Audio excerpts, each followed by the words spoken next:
So now what we're having here is a very easy problem. The problem is tan inverse of x divided by root of a square minus x square. Okay. So now in this problem, we're supposed to solve this. Okay. So what we're going to do is we're going to have to get a tan inverse on the inside of the bracket, so we can cancel out the tan inverse on the outside of the bracket. Okay. So now what we're going to do is we're going to substitute the value of x as a sine theta. The reason why we're doing this is because we're having an a square in the denominator, and we're taking the a square out of the root. We're going to just have a, so we can cancel out the a in the numerator and denominator. So this is the reason why we're taking a sine theta.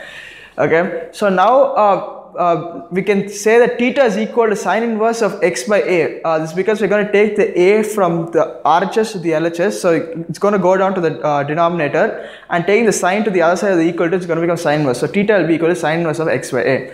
So now let's substitute the value of x in the question. What we're going to get is tan inverse of a sine theta whole divided by root of a square minus a square sine square theta.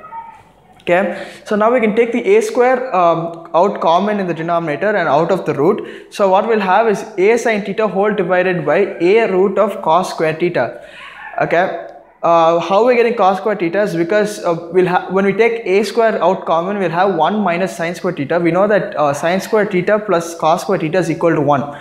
So because of that, we can get cos square theta in the denominator. So we can cancel the a and a in the numerator and denominator. So we're going to be having sine theta whole divided by root of cos square theta. Cancel the square and the root. What we'll be having is tan inverse of sine theta by cos theta. So we know that sine theta by cos theta is also equal to tan theta. So what we'll be having is tan inverse of tan theta. So cancel the tan and tan, tan inverse and tan, we're going to just have theta. So the value of theta was found to be sine inverse of x by a in the beginning of the problem. So we just substitute here, and what we're going to get is sine inverse of x by a.